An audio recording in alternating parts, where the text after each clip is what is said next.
strikes we've seen over the last 72 hours, including this evening. Right, Elizabeth. and reports that Qatari team has now left and that there has been no progress made as of yet. Robert Sherman, live in Qatar, thank you so much. Let's get analysis now from retired Lieutenant General Karen Gibson, former Director of Intelligence for U.S. Central Command. General, great to have you back on the show. So the United States just resumed strikes on Iran in the last couple of hours. Air defense sirens are going off in western Tehran and at this major gas facility.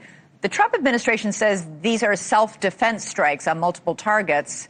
How close are we to all-out war breaking out again? Yeah, so I think the strikes that we've had to date have been more clearly defined as self-defense. So the ones yesterday... But what does that mean exactly? I mean, self-defense strikes. Sure. So I think actually what I would say is ones that were related to an ability to transit through the Strait of Hormuz, things that could explicitly threaten ships, you know, radars, coastal batteries, for instance, and the response, the retaliation against the Apache shootdown, things associated with the drone kill chain that brought down or likely brought down the Apache. So ground control stations, radars, command and control headquarters, things associated with those drones.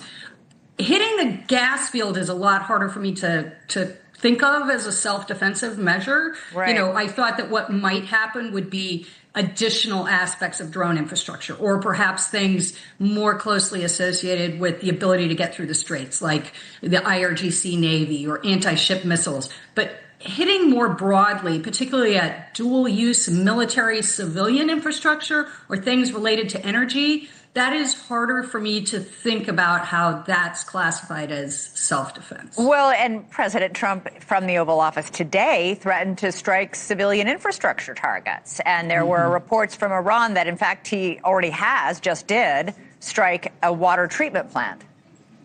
So, you know, it's also hard at this point, especially initially after a strike, to determine exactly what had happened. But I think that the water reservoir, the water treatment plant thing just shows how easily and how quickly the legitimacy of targets can be contested. And there's really a contest in the strategic narrative between the United States and Iran about what is being done. It does certainly get muddier when they are dual use military civilian targets and not strictly related to military infrastructure. Muddier, harder to call them self-defense strikes. These latest strikes do come just one day after Trump was saying a peace deal was imminent.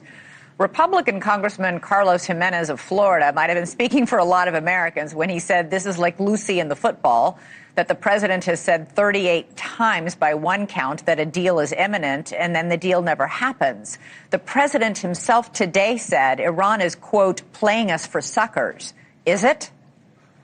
Well, he's clearly frustrated with the seemingly glacial pace of negotiations, and it's made even slower by the very opaque and arcane way in which the Islamic Republic is communicating, both internally and with mediators. And I think he's largely lost patience. One thing I find frustrating in trying to monitor what's happening here, it's easy to count strikes, to see what's exploded, to monitor military operations. But the diplomatic efforts, you know, those are obscured, and we really have to infer what's happening. It's not something that we can visibly see and measure, and we're in many cases relying on his statements. And by the way, we're just negotiating to come up with a memo of understanding to then really negotiate. I mean, this is so preliminary. We're far away from a nuclear agreement. That's way down the line.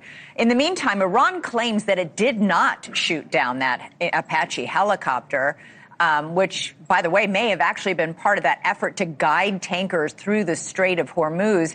Is it possible that this Shahed drone was aiming for a tanker and that it hit the Apache by accident?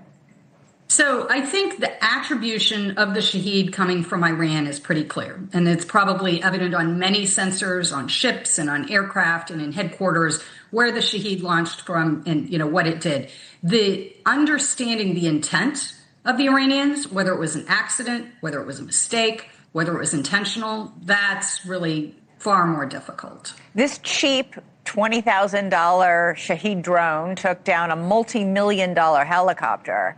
Is our military playing catch up when it comes to drone warfare? We're seeing this in Ukraine, where Ukraine has managed to inflict incredible damage on the enormous Russian army by using drones. And we're seeing, it seems, the same thing here now in Iran. Well, it's a very asymmetric weapon. We spend a lot of money on missile protection, our Patriot batteries, et cetera. They're not optimized for things like drones. And really, it reminds me of, 20 years ago, improvised explosive devices. It was very easy to build cheap IEDs in Iraq. And we spent a lot of money trying to counter those. It is the cyclical nature of warfare and weapon development. And this is another example of a very asymmetric, cheap offensive capability that takes a lot of money and a faster revolution of developing countermeasures for. Well, let's hope we develop many more of these drones super fast. Lieutenant General Karen Gibson, always great to talk to you and get your expertise. Thank you. Thank you. All right.